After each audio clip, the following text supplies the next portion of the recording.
One of our viewers, Jesse Brown, sent us some Meadowfoam honey, and we decided to make it traditional. We're going to take you through all the steps that we took to make this amazing colored liquid that we're holding in our hands right now, and we're going to even end with a tasting and give you a score. Thanks, Jesse. Now, Meadowfoam is a unique honey. It's supposed to taste like vanilla and marshmallow, and we're going to taste it first to see, does it actually live up to its standard, and then we're going to make a pretty basic traditional mead with it. So, to start off with, let's take a taste, shall we? Sealed for your protection. I was just going to say that. I'm just going to lick the lid. Oh my God, it really does. Give me that. In case you're wondering, we're married. Yeah. So I'm going to lick the lid he licked. And I don't even care. Holy. It really does taste like vanilla marshmallows. Vanilla marshmallow. How did they do that? What kind of... It's just because of what the bees eat. I don't know. They're crazy out there in Northwest, the Pacific Northwest, where this is from. Whoa. That's good stuff. That's yummy. It's also a little pricey, so it's not the most common of honey to be able to use. But we're going to do it today because someone gave it to us, and we thought, hey, a lot of people have asked about Meadowfoam, so we're going to do it. First thing we want to do is weigh out our honey. So he always does this. He's really good at tearing it up. Then we got to put the funnel on there. So you have to tear it again. So you got to tear it again. So they sent us 4 pounds of this honey. We're going to use 3 pounds in the recipe. That leaves us with 1 pound for... back sweetening. That's right. Just in case we want to back sweeten, we have 1 pound. And, if we don't use it all, we can use that honey for other things. Those of you questioning of the little drip, drip, drip from the funnel, that's because all of these things that we're using today have been sanitized in the Red Book of Sanitation. And yes, I did that to myself on purpose so that way Brian wouldn't catch me off guard like he likes to do. She didn't even let me set it up though. Usually I have a chance. All right, so we're gonna start pouring in our 3 pounds of honey here. Do you need me to look? Yeah. See, this is where 4 eyes are better than 2, because if I fill that funnel, it's filling. It's like almost to the bend here. Yeah, because honey flows slower than it fills. Yeah. All right. But I think the funnel holds like 2 pounds. Okay. So this may take a couple minutes. We'll be back when it's 3 pounds.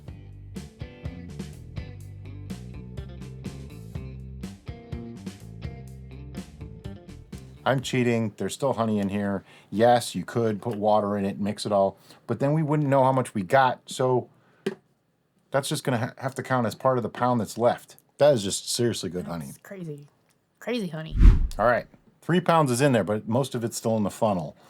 But see, we still have some left. But I think for back sweetening, that's going to be... Absolutely. If that flavor comes through in the actual mead and then in the sweetening, this is going to be... We're going to need more Meadowfoam. We might need a different scoring system. It's so good. It's so good. Okay, well, while that does its thing, can I have the water, please? You can. We are going to hydrate our yeast. We don't always hydrate yeast, but when we do, I do it in a Pyrex container. I almost kept a straight face through that. I used to do it in a teacup or something, and it spilled everywhere. Stirring cup, but they don't sell those anymore. I'm going to find a new one. I can't find them. I want to find a manufacturer to make me a self-stirring cup with our brand on it. That way, it's a cup with ridges. You can have the CSB stealth inside. Yeah. Yep. It's ridged. It's ridged for her pleasure. Okay, we've gone there. Okay, all I'm doing is hydrating yeast. This isn't really a starter or anything like that. I just have a little bit of water. Our water is filtered water, by the way, if you can't get filtered water. If your tap water is really good, like it doesn't taste like the local swimming pool, then go ahead and use it. But realistically, filtered water, bottled water, stuff like that is probably even better. Spring water, if you can find a natural spring way in the mountains that people have not gone anywhere near. If you see a footprint, don't drink that stuff. But you find a pure mountain spring, have that water tested to make sure it's microbe free, that would be the best water ever. That was lots of caveats there, babe. I have to be careful because people will always have something to say. So I'm just going to use half a packet of this yeast. I'm eyeballing it because, a few extra here or there doesn't really matter. I'm going to show you my patented folding technique for the proper preservation of your yeast. You take the packet, hold it thusly. Fold it from corner to corner, just like that, and seal it with your fingernail. Then you fold the other corner as best you can, like that.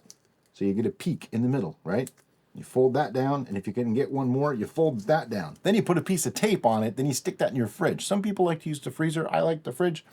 We get months, perhaps even years out of it this way. And I'm just gonna let the yeast do its thing. It's gonna sit right here.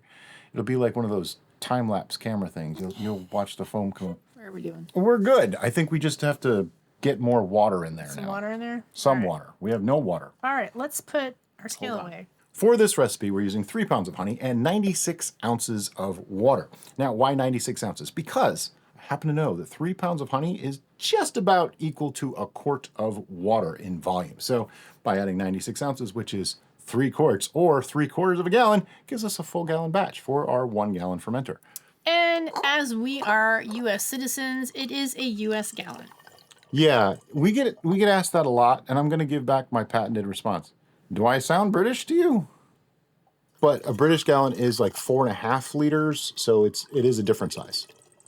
An American gallon is 3.785 liters. And the British one is, I think, 4.54? I don't know, I always just go by 4.5. Pouring it through the funnel, all kinds of fancified to get all that honey off the side, because I don't want to waste any of it. All right, you want to stop? I got to stop so I can mix it up. So I'm just going to put this right into that. Are you ready for the thumb saver bung? Yes, I am ready for the thumb saver bung. Okay, what the thumb saver bung is, it's just a solid piece of rubber bung that you stick in the top here, and it keeps your thumb from getting, stuck into the little hole. And it's silly. It's just a joke. And I didn't fill it all the way because it makes it a lot easier to mix and aerate if you don't. This is also known as shaking the bejesus out of it, even though nothing's actually coming out. It's all going in. It's just something I've said for years. When you do this, put your hand over it. You hear that? That little sizzle? Yeah, that would have been honey water sprayed in both of our faces. Try to avoid that if possible. Unless you like that sort of thing. We don't judge. Wow, this show has taken a definite turn. My general rule of thumb for mixing is mix it till you think you're done, then go for 2 more minutes, releasing pressure every time. This is one of the reasons why we really like working with the 1 gallon fermenters, is that you can actually shake it. Yep. Which, if you use a larger one, you're probably going to need the drill attachment. Yeah. It's like a paddle, and that way you can mix it. You can do that with this too. It just seems a little more silly to do that with a 1 gallon. I call it the thumb saver bung, but it doesn't mean that you're not putting pressure on your thumb, and it still hurts sometimes. and the glass helps it that you can actually see what you're doing. So you can look at the bottom when you're holding it up. You look at the sides and see if there's any globs of honey still in there. That's love right there. And now I gotta wash my hands. Okay, you may notice that the color has changed, and that's because we aerated the must. It's kind of an important step in the beginning because yeast, when they first get in there, they're not gonna immediately start consuming the sugars. They're actually going to try to multiply and build a colony. Now they will be starting up with some of the conversion, but they want to multiply. And to do that, they need oxygen as well as a lot of other things, like in this case, nutrients. Honey is not very nutrient rich at all. This being a pure traditional that smells like marshmallows. Oh my God, it smells like marshmallows. Doesn't have a lot of the stuff, the vitamins and minerals that yeast need. So we're going to be using Fermentation. This is from North Mountain Supply.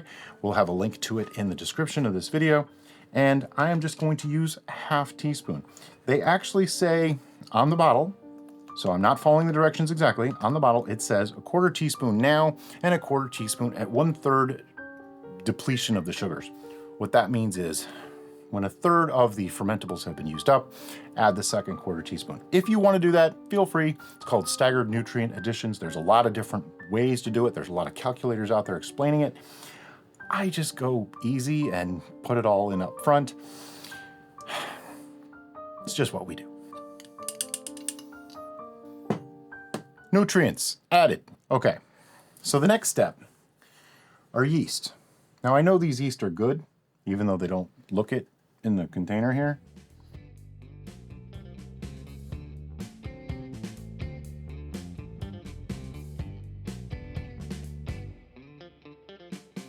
At least I hope they're good.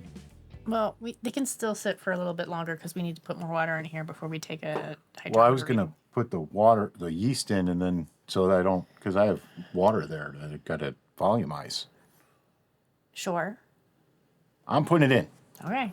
We're going to deal with it. Okay. It's what we do. But could I have the funnel, please? Sure. I'm using the funnel to do it, even though I could just pour it, because that way if any yeast gets stuck or whatever, they won't hit the side. They'll go straight in. They must fulfill their destiny. Do you want to put some I'm going water? to put... I'm sorry. Whoops. See, I'm going to put more water in here. Every last yeasty. And then I can pour it around. It really does smell like marshmallows. It That does. is amazing. It is amazing. Can you put that there wherever? Sure. Jesse, thank you so much for sending us this, honey. How greedy do I want to be? Okay, when we say 96 ounces of water, we mean approximately 96 ounces of water. Because you got to use a little common sense too. If this starts getting too high up here, you see all that foam in there? It's going to get worse once fermentation starts. And if you fill it too much, you're just going to end up wasting it anyway.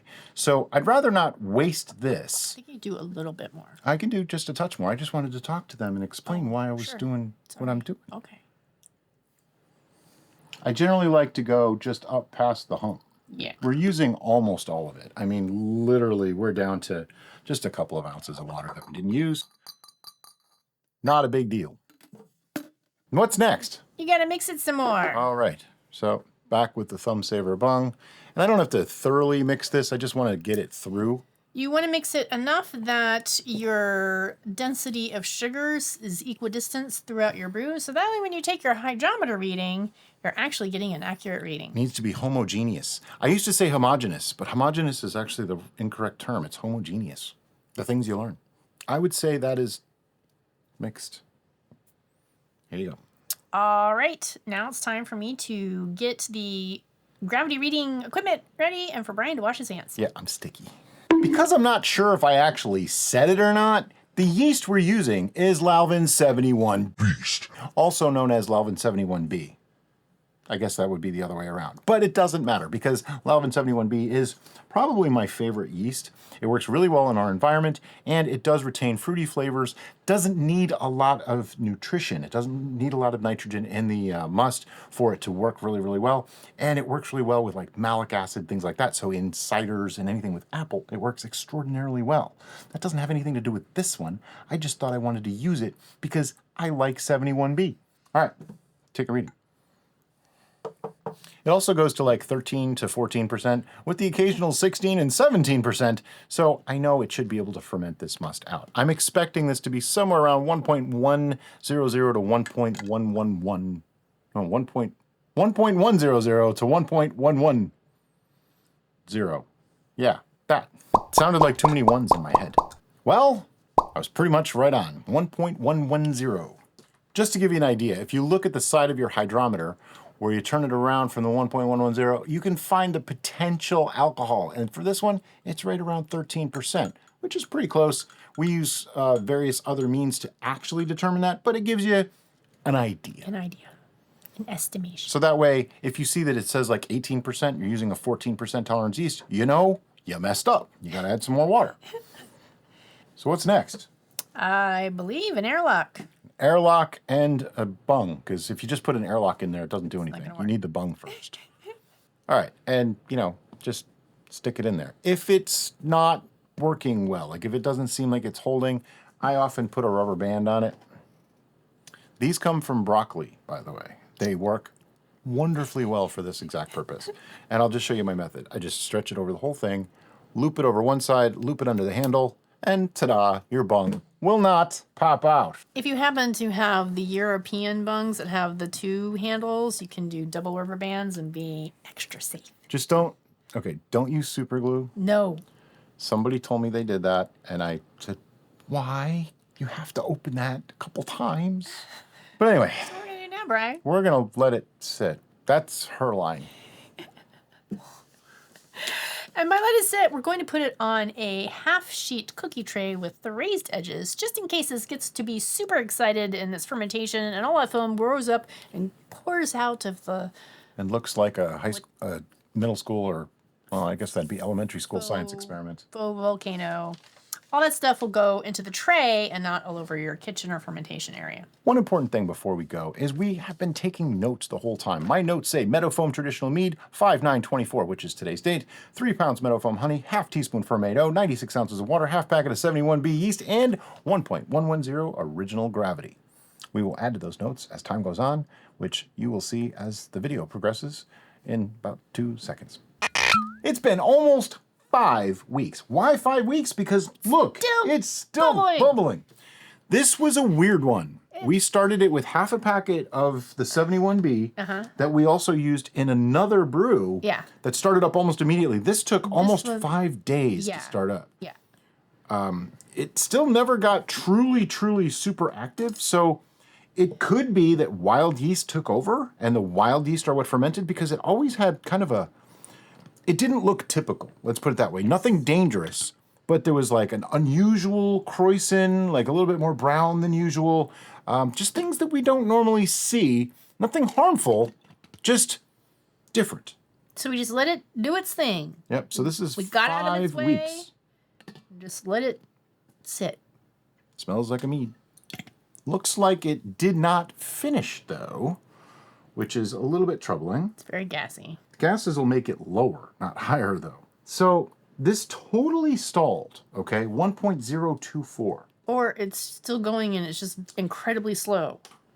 Valid, very valid. It started at 1.110. So let me use the calculator teacher said I would never have handy and do some calculations for you. 1.110 minus 1.024 times 135 gives us 11.61%. Now, I know 71B has gone to 16 and 17% for us, but it's actually supposed to be around 13 to 14, I think, something like that, 13 to 15, somewhere in that range. So this is still a little bit low for that. It should still be going. I see bubbles coming up the side still. So you know what we're gonna do? We're gonna put this back, give it another couple weeks. Why don't we give it a swirl? We're gonna give it a swirl too, of course.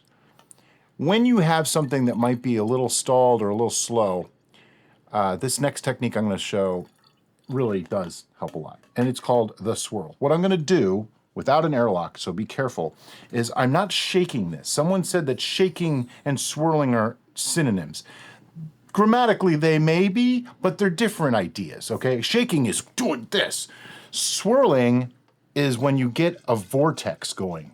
So I'm not really introducing new oxygen. What I'm doing is releasing the carbon dioxide that's in there. Making the liquid swirl. Yeah, rather it's spinning. Than it's shake. spinning. It's doing this. Okay. And in doing so, I get the leaves back up into suspension, and we release some of those gases. Because degassing can sometimes help if there's a little bit of a stall. And getting the leaves back up, there could be some live yeast that are just like trapped beneath their dead brethren in there. And, you know, you get them active again and they can re-ferment. So it's just a good way to kind of perk it up a little bit. Now, I'm not overly concerned if this doesn't ferment much more, because that's a reasonable sweetness level for us. We tend to put things to around 1020 anyway, so 1024 is not far off. And I am going to swirl this with it on too. That way, yeah, you can see that airlock going.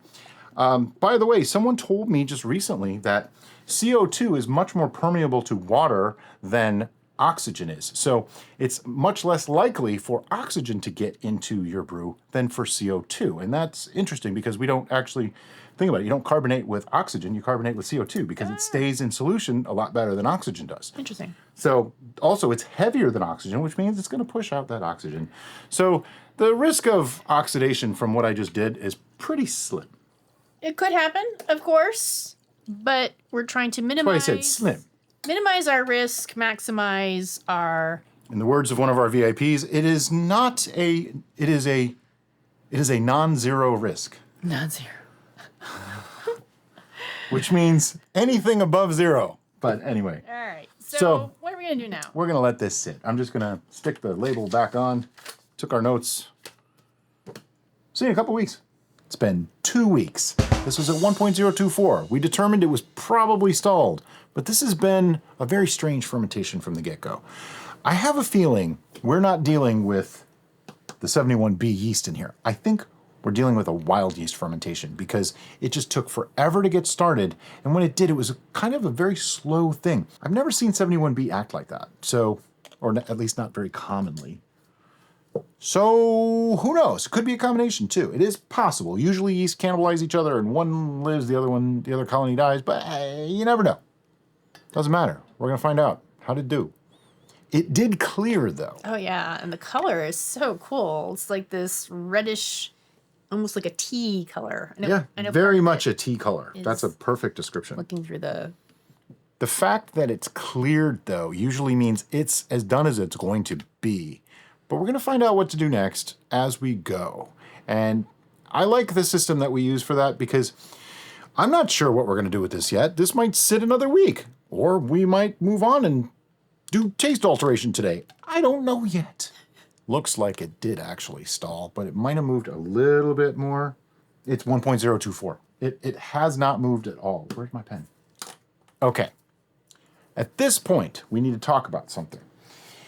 So there's two things in our determining whether something is done scenario. And we've got some comments where people didn't understand that there's two parts to this, two very important parts. Part number one is you take the gravity reading and then you wait a week and you take another gravity reading and you compare those readings. In this case, the readings are the same. So that means the fermentation process has stopped. That doesn't mean that it's stable. Right. Done and stable are different things. Yeah. This is finished fermenting. It's not going to ferment any further unless something changes. Now, that something that changes could be we rack it, we stir it, temperature, the yeast just suddenly decide, you know what, let's ferment today. Happy, you know? Any number of things can happen. Which leads us to the second part of that equation, and that is the fermentable sugars that are still in solution and the tolerance of our yeast. We know in using 71B, we don't know what our ABV is yet. 11.6% ABV.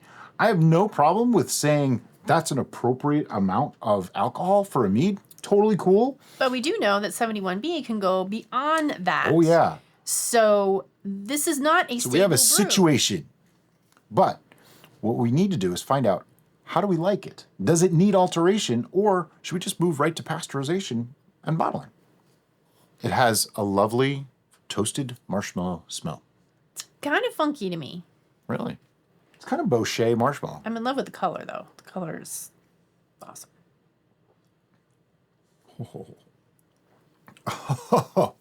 Brian's apparently in love with the flavor. It tastes like a really good Bochet. That is nice. It's on the sweet side. Don't get me wrong. It's a little sweet. Some people would prefer this to be drier. I tend to like it exactly the way it is. I don't even want to do a thing. Yeah.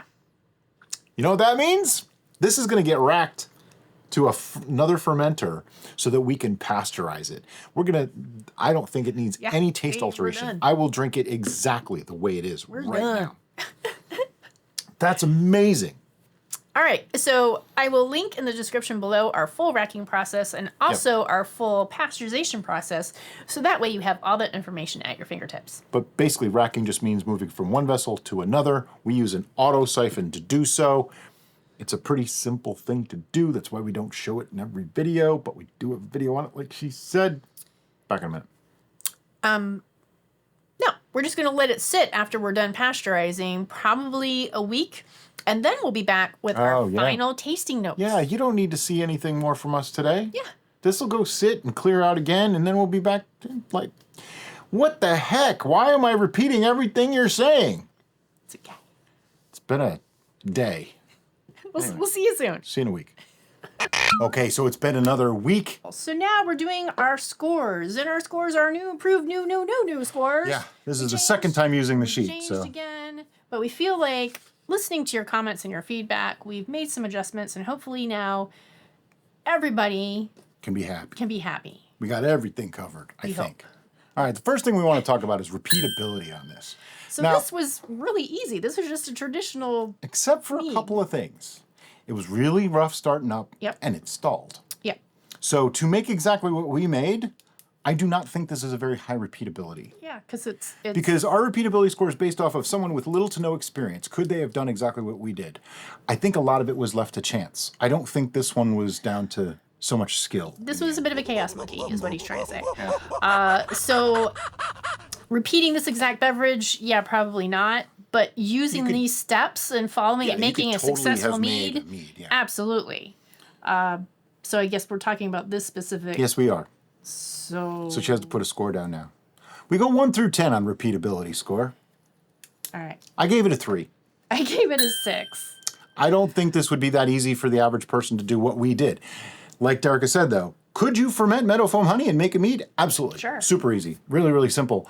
But this exact copy, repeatable, no, I don't think so. And then we're on to some of the other categories that we talk about. First up, is appearance. Appearance. And I hope you can see just how It's beautifully gorgeous this is. It's painfully gorgeous. It's absolutely beautiful. The color on this is like a beautiful goldenrod, amber. It's jewel-like. It's perfectly clear. I can see like all of the wrinkles in my hand, which I Yeah. really don't want to see, but I can see them right through my glass. Yeah, it's gorgeous. Okay, so we go 1 through 5 on that, and we're going to show you our scorecards at the end, so you'll get to see all that. But we're just going to do a big reveal of our final score at the end. I'll explain how we get there. Next up is aroma. What does it smell like? We're looking for good scents, bad scents. Is there anything that sticks out that shouldn't be there? Is there things there that are really awesome? I'm getting like a nice bocade style caramel. It smells bocade. Yep. It smells like we cooked Vanilla, bocade, this with some little marshmallow in there. herbage, maybe. Even some fruitiness. There's some earthiness Like to some it. citrus, maybe, in the aroma. Now, we know none of this stuff was put in there. It's just honey, basically. Wow, But that is a wild ride for aroma. Just amazing. it's kind of punchy. It really smells like it was bocade. For aroma, we go 1 through 5, and there's a good reason.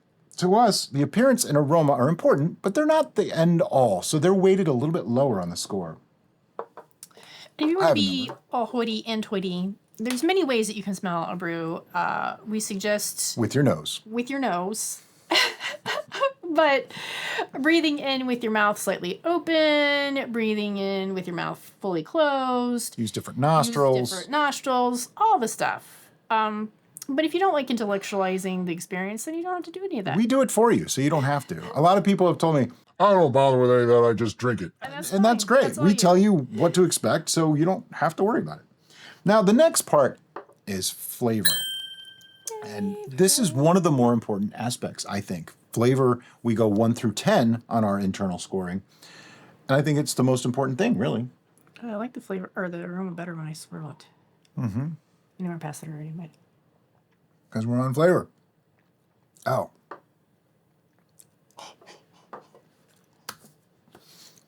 Okay, this is a marshmallow bochet. That is what I am tasting.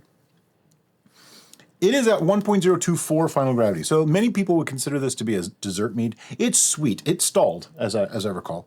yeah, because we didn't even have to back sweeten. We didn't it 'cause back sweeten it was- anything. This just ended where it ended, and that's it. I would say though, this has like, if you okay, when you cook marshmallows over an open fire, if you like to let yours catch on fire for a second and then blow it out, you're gonna love this mead because that's what it tastes like. Not in the bad way. I'm gonna say something really weird. Uh-oh. Which is my way. Shocking. Yeah. It tastes like a candle.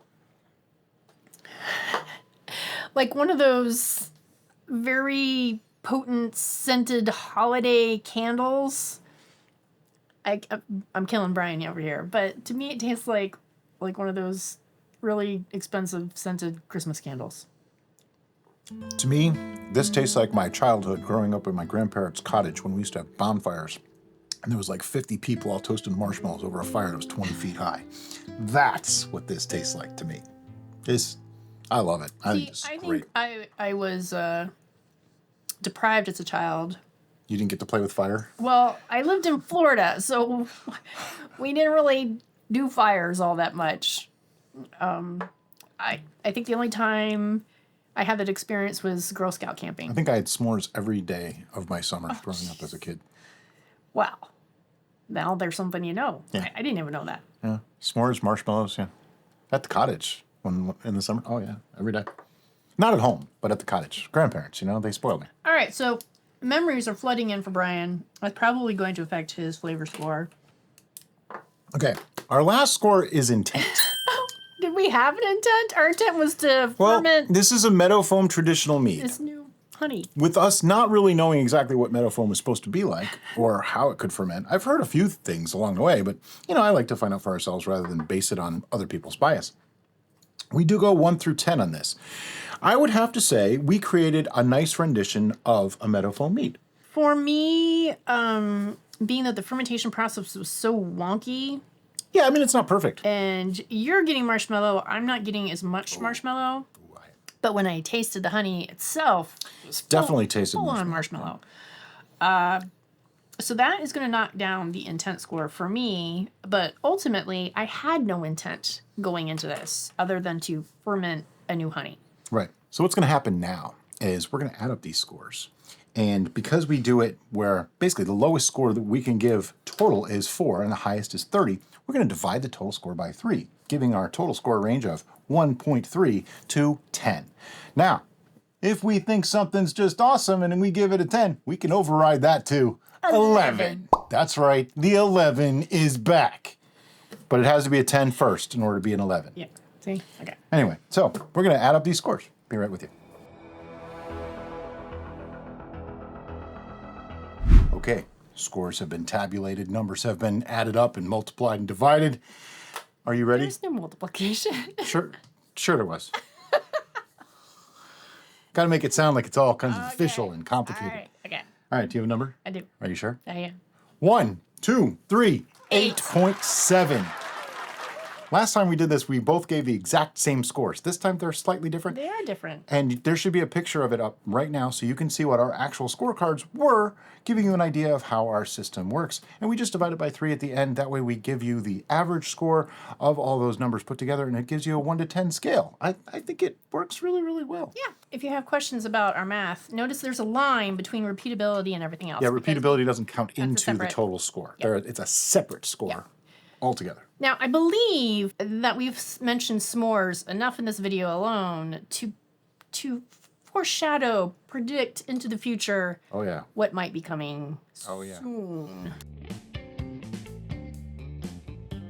Yeah. So, be looking forward to that. One of our VIPs sent us more Meadowfoam honey. More Meadowfoam! Yep. So we're going to be making probably a s'mores mead. We haven't determined whether it's going to be a mead or a beer. We went back and forth, but it was going to be mead or a braggot. Could be a braggot. Yeah. Maybe we'll do both. I don't know. I doubt it. If you have an opinion on the subject, feel free to let us know. Braggot or mead. You decide. And as always, guys, thanks so much for watching. Have a great day. Bye-bye.